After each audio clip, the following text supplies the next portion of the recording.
Okay, bear with me here. Just picture this. You are in New York City during the 50s. There's a strong film noir vibe, and the world is populated by nothing other than human-like animals. That's pretty much Blacksad's setting. And it's awesome!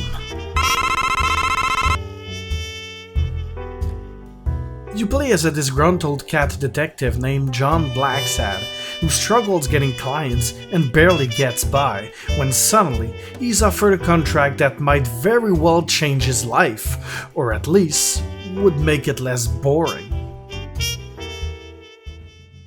I won't lie, I've longed for a good detective game for quite some time, and this one has scratched that itch.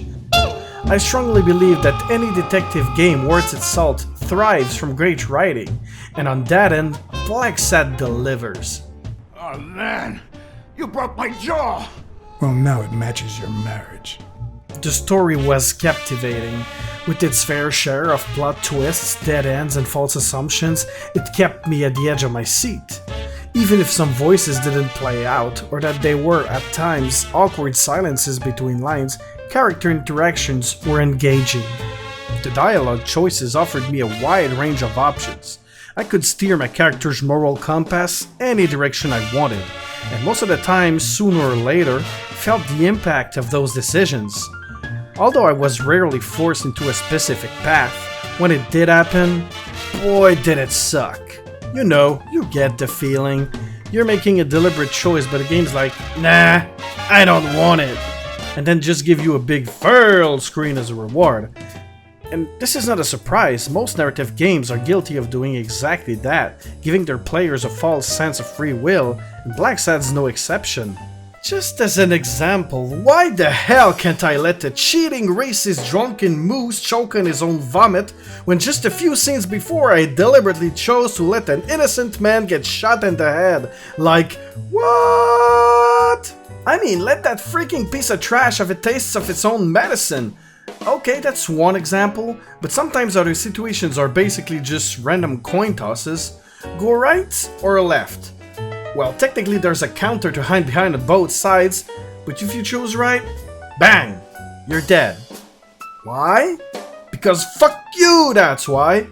Okay, it might sound like a bit much, especially since it only happened around 4 or 5 times in that 13 hours playthrough, so yeah, it's quite minor.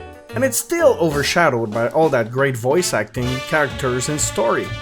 Nevertheless, in the end, it still is a thing, and it's dumb.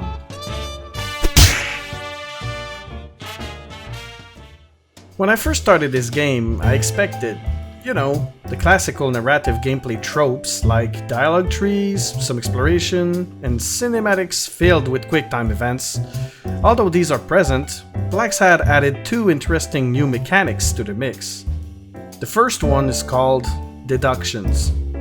Taking place inside Blacksad's mind, you get to connect the dots and make assumptions about motives, alibis, or discrepancies to formulate new questions. Doing so provided compelling new narratives and cinematics, picturing what my character assumed happened.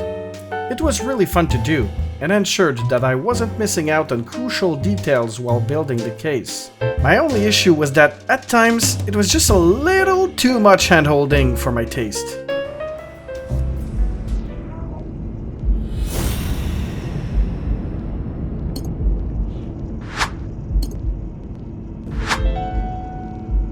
This is when I realized that the answer to the emptiness inside of me was right under my nose this whole time.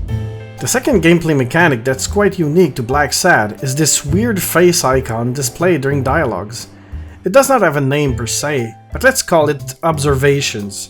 Since Blacksad's a cat, Observations lets him use his acute sense of smell, hearing, and sight to notice details and clues. By analyzing somebody's heartbeat or breathing, I could determine if he was abnormally stressed or might be lying, for example. Deductions and observations make the game stand out from the rest, offering refreshing new ways to gather information. What is disappointing is that even with great gameplay, some weird design choices and cumbersome controls really weakened the experience.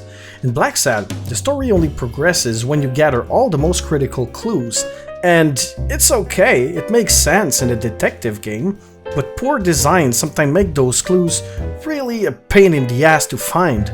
For instance, some things could be interacted with over and over again, while others for some reason couldn't. There didn't seem to be any logic behind it, and because of this, I got stuck. In the locker room, there's a spray-painted racial slur that I had previously interacted with.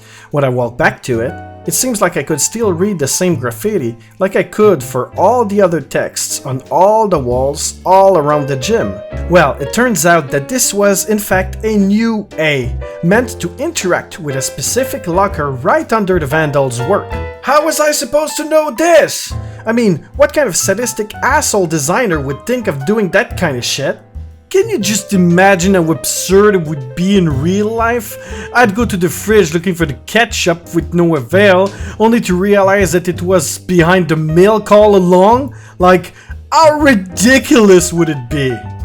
Kidding aside, I wasted almost an hour and got really mad running around, or more accurately, really slowly walking around looking for what to do next. Movement as a whole is, well, pretty chaotic. Every time Blacksad moves, there's delay in between animations. Every time you turn, start walking, or stop, it just wastes a few seconds. It wouldn't be that much of a problem if Blacksad's collision with its surrounding wasn't so freaking insane. It's hard to explain, but he unpredictably stopped sometimes when touching things around him. I often got stuck and tried to slowly wiggle my way out. A word of advice: stay away from corners. They're like black holes. When the event's horizon's crossed, abandon all hope of ever getting out. So yeah, this pretty much sums up the biggest flaws of the entire game. It has great gameplay mechanics, but more than questionable gameplay design choices and frustrating controls. As you are now well aware, this game has its own unique design. It has really stylized characters without being too cartoonish. The setting is great, and I like how they depicted the 50s. They did not shy away from the crude comments people would make back then. She's the owner of Yale's gym. A woman? Between you and me, and all due respect, miss, but aren't we taking this woman's liberation a little too far? The antropomorphic.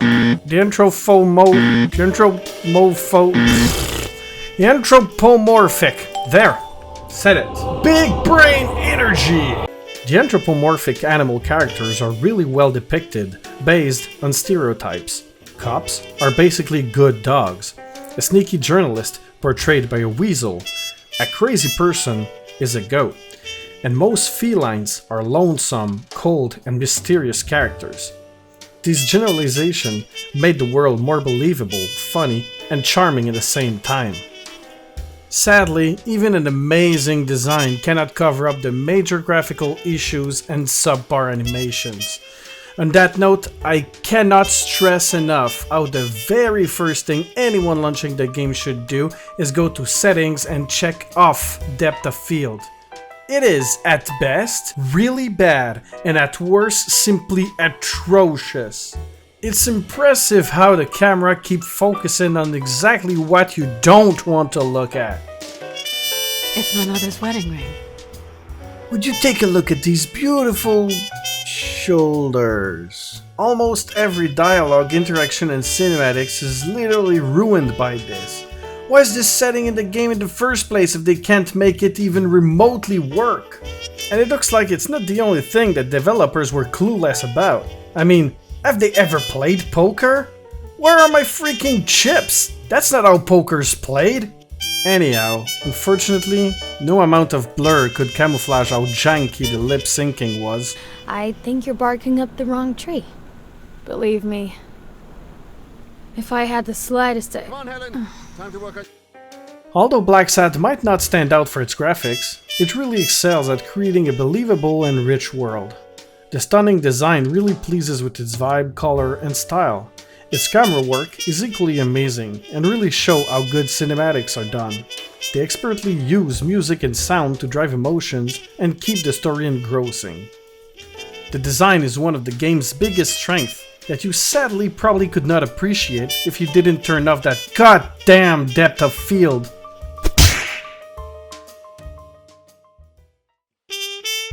Blacksad has many issues, like inconvenient controls, buggy graphical technologies, and bizarre fail screen placement. But in the end, when it comes to being a story-driven detective game, it greatly exceeds expectations. With delightful design, great music, enthralling story with quirky humor, compelling characters, and masterful camera work, it kept me hooked till the very end, begging for more. If Blacksads ever get a new adventure, I'll welcome it with open arms.